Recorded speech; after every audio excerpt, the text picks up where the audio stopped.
नमस्कार, स्वागत है आपका बिहार समाचार में। इस वीडियो में हम बात करेंगे बिहार की अब तक की सभी बड़ी खबरों के बारे में। सभी खबरें आपके काम की और सिलेक्टेड हैं। तो आज की बड़ी खबरों पर बात करने से पहले आपसे एक छोटी सी अनुरोध है कि इस वीडियो को एक प्यारा सा लाइक अवश्य कर दीजिएगा। आपका एक लाइक करना ही हमारी मेहनत का फल होता है। तो चलिए शुरुआत करते हैं आज की पहली बड़ी खबर से। बिहार में कोरोना वायरस के साथ ही अब ब्लैक फंगस ने भी तांडव मचा के रख दिया है। हर रोज ब्लैक फंगस के मरीजों की संख्या बढ़ते ही जा रही है। तो वहीं आज मिले हैं 4 नए मरीज, 3 मरीजों की हो गई है मौत। जी हां, बिहार में ब्लैक फंगस से पीड़ित 3 मरीजों की मौत हो गई है और इनमें से 2 की मौत पटना में और 1 लक्षण वाले मरीज की मौत बक्सर के कोविड केयर सेंटर में हुई है। तो वहीं आज पटना में 4 नए मरीज भी भर्ती किए गए हैं और पटना में दोनों मौतें IGIMS में हुई है। तो वहीं IGIMS के अधीक्षक डॉक्टर मनीष मंडल ने बताया है कि दोनों मरीज जब भर्ती हुए थे तो उस समय तक संक्रमण काफी फैल चुका था और साथ ही उन्होंने बताया कि अब ब्लैक फंगस वार्ड में कुल भर्ती मरीजों की संख्या 65 हो गई है। साथ ही आपको बता दें कि नए मरीज मिलने के बाद ब्लैक फंगस के मरीजों की संख्या बढ़कर 227 हो गई है। जीतन राम मांझी ने पीएम मोदी पर साधा निशाना और कहा कि फोटो लगाने का इतना ही शौक है तो कोरोना डेथ सर्टिफिकेट पर भी लगाएं। जी हां, पूर्व मुख्यमंत्री और हम पार्टी के प्रमुख जीतन राम मांझी ने बिना नाम लिए प्रधानमंत्री नरेंद्र मोदी पर हमला बोला है और मांझी ने सोमवार को ट्वीट करके कहा है कि वैक्सीन के सर्टिफिकेट पर यदि तस्वीर लगाने का इतना ही शौक है तो कोरोना से हो रही मृत्यु के डेथ सर्टिफिकेट पर भी तस्वीर लगाई जाए, यही न्याय संगत होगा। आपको बता दें कि इससे पहले रविवार को भी मांझी ने ट्वीट करके पीएम नरेंद्र मोदी पर निशाना साधा था।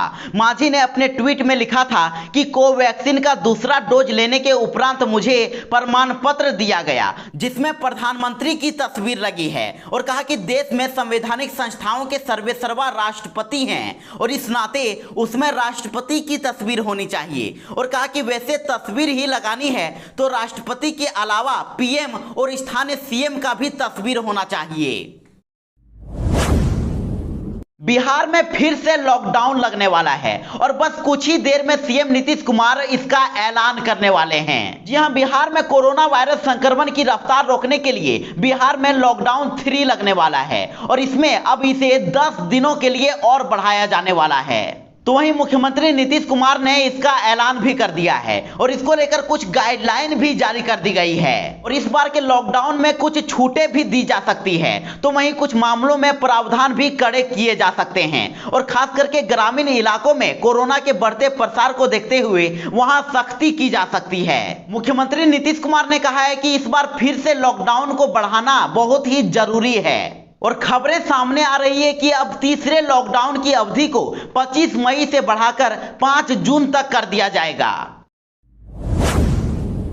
बिहार सरकार ने एक बड़ा ऐलान कर दिया है। बिहार में अब सरकारी सहायता से हर साल लगेंगे 40 कृषि उद्योग, इन लोगों को मिलेगा पैसा। जी हां, कोरोना काल में बेरोजगार हुए युवकों के लिए अब एक अच्छा अवसर है। अगर उनके पास नया आइडिया है तो सरकार उन्हें कृषि उद्योग लगाने के लिए पैसा देगी और पहले से अगर कोई कृषि उद्योग चला रहे हैं तो भी वे इसका लाभ ले सकते हैं, लेकिन उद्योग पारंपरिक नहीं बल्कि उद्योग नवाचार आधारित होना चाहिए। साथ ही बिहार सरकार ने ऐलान किया है कि योजना से बिहार में हर साल 40 नए कृषि उद्योग लगेंगे और योजना के अनुसार इच्छुक आवेदकों को पहले ट्रेनिंग दी जाएगी और उसके बाद उन्हें उद्योग लगाने का पैसा मिलेगा और ट्रेनिंग के दौरान आवास और खाने पीने की व्यवस्था के साथ ही अलग से स्टाइपेंड भी मिलेगा। और इस योजना के तहत 2 कंपोनेंट हैं। पहला सब उमंग है, इसमें ट्रेनिंग के दौरान युवकों को 10,000 रुपए स्टाइपेंड मिलेगा और आइडिया अगर केंद्र ने चयनित किया तो उन्हें 5 लाख तक की राशि सहायता के रूप में मिलेगी। और दूसरा कंपोनेंट है सब स्वावलंबी, इसके तहत इच्छुक लोगों को ट्रेनिंग के दौरान 25,000 रुपए मिलेंगे और बाद में उद्योग लगाने के लिए इन्हें 25 लाख रुपए तक की सहायता राशि मिलेगी। बिहार कोरोना अपडेट को लेकर एक राहत की खबर है। बिहार में अब कोरोना की रफ्तार में कमी आ रही है। बिहार में बढ़ते कोरोना संक्रमण को लेकर लॉकडाउन की घोषणा की गई है और इसका असर अब कोरोना की रफ्तार पर देखने को मिल रहा है। लगातार कोरोना संक्रमण के मामले में कमी आ रही है। स्वास्थ्य विभाग की ओर से जारी ताजा आंकड़े के मुताबिक बीते 24 घंटों में 1,32,590 सैंपलों की जांच की गई है और जिसमें से मात्र 4,002 नए कोरोना संक्रमितों की पहचान की गई है। तो वहीं पिछले 24 घंटों में कोरोना संक्रमित 8,111 मरीज इलाज के बाद ठीक हो गए हैं, जबकि 107 मरीजों की मौत भी हो गई है। तो वहीं राज्य में कोरोना संक्रमितों के स्वस्थ होने की दर अभी 93.44% हो गई है और राज्य में अभी कोरोना के 40,609 एक्टिव मरीज हैं जिनका इलाज चल रहा है। तो वहीं बिहार में मिले नए कोरोना मरीजों की संख्या की बात करें तो पटना में आज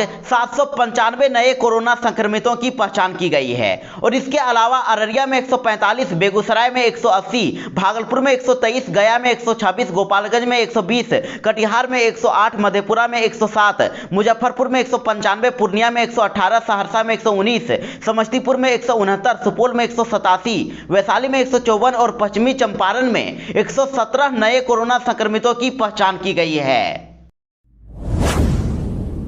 जाप नेताओं ने पप्पू यादव की रिहाई और पारस व राजेश्वरी अस्पताल पर कार्रवाई को लेकर किया मशाल क्रांति सभा का आयोजन। जी हां, बड़ी खबर है कि जन अधिकार पार्टी के राष्ट्रीय अध्यक्ष पप्पू यादव की गिरफ्तारी के खिलाफ जाप नेताओं ने रविवार को आर्ट्स कॉलेज के पास मशाल क्रांति सभा आयोजित किया और इस दौरान जाप कार्यकर्ताओं ने राज्य सरकार के खिलाफ नारेबाजी करते हुए बिना शर्त पप्पू यादव की रिहाई और पारस की पीड़िता को न्याय के साथ पारस व राजेश्वरी अस्पताल के खिलाफ सीबीआई जांच की मांग की। साथ ही इस मौके पर जाप के प्रदेश अध्यक्ष राघवेंद्र कुशवाहा ने बताया कि पप्पू यादव की रिहाई के समर्थन में चरणबद्ध आंदोलन चलाया जा रहा है और हमारी मांग है कि सरकार पप्पू यादव को अविलंब रिहा करे। साथ ही अस्पतालों में बिहार की बेटियों की सुरक्षा की समुचित व्यवस्था सरकार करे और बिहार की बेटियों के इज्जत के साथ पारस व राजेश्वरी अस्पताल ने खिलवाड़ किया है और हमारी मांग है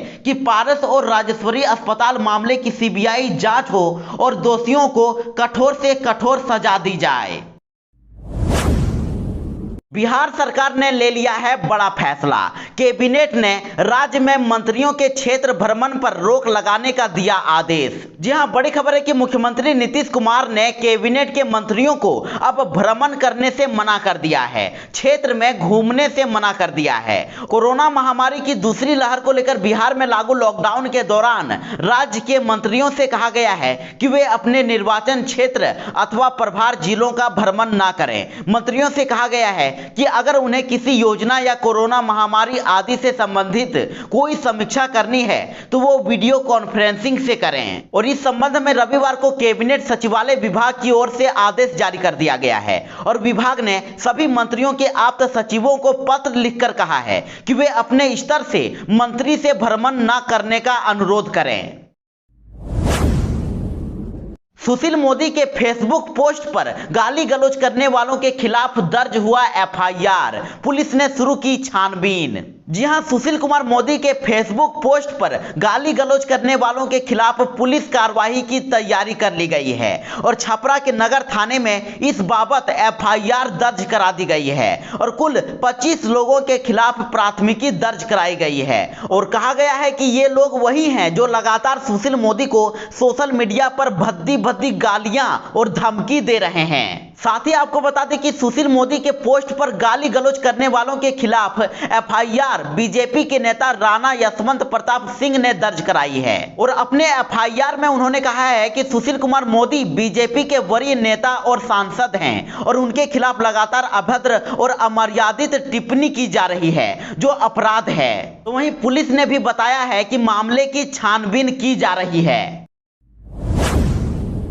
बिहार मौसम समाचार को लेकर भी एक बड़ी अपडेट सामने आ रही है कि बंगाल और उड़ीसा के तटों से टकराएगा अब यस तूफान। बिहार के सभी जिलों में जारी हुआ अलर्ट। जी हां, बड़ी खबर है कि ताउते तूफान के बाद अब यस तूफान को लेकर भी मौसम विभाग ने अलर्ट जारी कर दिया है और बताया जा रहा है कि यह तूफान पश्चिमी बंगाल और उड़ीसा के तटों से टकराएगा और तूफान का असर बिहार के कई जिलों में पड़ने की आशंका जताई जा रही है। तो वहीं मौसम विभाग ने बिहार के 38 जिलों में बारिश का अलर्ट जारी कर दिया है और मौसम विभाग की ओर से जारी नोटिफिकेशन में कहा गया है कि 26 मई को बिहार के सभी जिलों में बारिश और तेज हवा लगभग 40 से 50 की स्पीड में बहने की संभावनाएं हैं। साथ ही आपको बता दें कि यस तूफान का असर बिहार के अलावा यूपी और झारखंड में भी पड़ सकता है और मौसम विभाग के अनुसार बंगाल और उड़ीसा में तेज हवाएं चलेगी।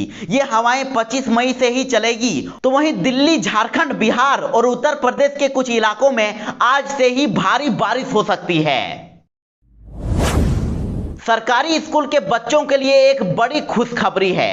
सरकारी स्कूल के बच्चों को अब मिल सकता है टैब या स्मार्टफोन। जी हां, बिहार के सरकारी स्कूलों में पढ़ने वाले बच्चों को अब डिजिटल डिवाइस मिल सकती है। उन्हें मोबाइल या फिर टैब दिया जा सकता है और इसको लेकर राज्य सरकार का शिक्षा विभाग तैयारी कर रहा है। बिहार सरकार ने पिछले ही सप्ताह केंद्रीय शिक्षा मंत्री के समक्ष पुरजोर ढंग से वर्तमान दौर में सरकारी स्कूल के बच्चों की निरंतर प्रगति और उनकी पढ़ाई के लिए डिजिटल डिवाइस की जरूरत को रखा था और साथ ही समग्र शिक्षा योजना के तहत डिजिटल डिवाइस को शामिल करते हुए इसके लिए राशि का प्रावधान करने की मांग रखी गई थी। तो अब स्कूली बच्चों को डिजिटल डिवाइस देने को लेकर खर्च का आकलन होगा और केंद्र की मंजूरी मिलते ही इन बच्चों को अब डिजिटल डिवाइस दिए जा सकते हैं। कोरोना काल में शिक्षकों पर बढ़ गया है मानसिक दबाव। 1326 शिक्षकों के नौकरी पे खतरा। जी हां, बड़ी खबर है कि बक्सर जिले के 1326 नियोजित शिक्षकों का फोल्डर अपलोड नहीं दिखाए जाने और वरीय पदाधिकारियों द्वारा भी सूची जारी किए जाने से शिक्षकों में अब बेचैनी बढ़ गई है और शिक्षकों का कहना है कि प्रमाण पत्रों के कागजात फोल्डर फाइल में प्रखंड कार्यालयों में जमा कर दिए थे और इसके बावजूद भी जिला से जारी सूची में फोल्डर नहीं जमा में नाम शामिल कर दिया गया है। तो वहीं जिला कार्यक्रम पदाधिकारी स्थापना बक्सर ने जिला सूचना एवं प्रौद्योगिकी पदाधिकारी को पत्र जारी करके मांग किया है कि 11 प्रखंडों में से 10 प्रखंडों के शिक्षकों का प्रमाण पत्र प्रखंडवार निगरानी विभाग की जांच के लिए भेजा जाना था, जो फोल्डर फाइल अभी तक विभाग की वेबसाइट पर लोड नहीं हो पाया है। तो वहीं संघ ने भी अब इस पर आवाज उठाते हुए कह दिया है कि इसमें शिक्षकों का कोई दोष नहीं है। जब उन्होंने अपने प्रमाण पत्र की फोल्डर फाइल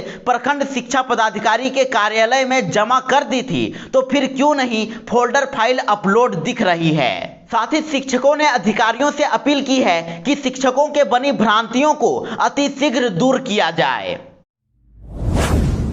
करदाताओं को सुविधा देने में जुट गया है आयकर विभाग। अब क्रेडिट कार्ड और यूपीआई से भी हो सकेगा टैक्स का ऑनलाइन भुगतान। जी हां, अब आयकर विभाग ई फाइलिंग के लिए 7 जून 2021 से नए पोर्टल की शुरुआत करने जा रहा है और इस वजह से पुराने पोर्टल की सेवाएं अब 1 जून से 6 जून तक बंद रहेगी। इस दौरान आयकर दाता न तो अपने मामलों में कोई अपील कर पाएंगे और न ही उन्हें रिफंड जारी हो सकेगा और पोर्टल आयकर दाता ही नहीं बल्कि विभाग के अधिकारियों के लिए भी पूरी तरह से बंद रहेगा। तो वहीं अधिकारियों की माने तो अब पोर्टल पर दी जाने वाली सभी अहम सुविधाओं को मोबाइल ऐप के माध्यम से भी उपलब्ध कराने की योजना है और साथ ही नए पोर्टल में अब इनकम टैक्स पेयर्स के सवालों के जवाब के लिए अलग से कॉल सेंटर की सुविधा दी जाएगी। तो वहीं नए पोर्टल में आयकर रिटर्न के जल्दी प्रोसेस होने की सुविधा दी जाएगी और इससे करदाता को रिफंड अतिशीघ्र दिया जा सकेगा।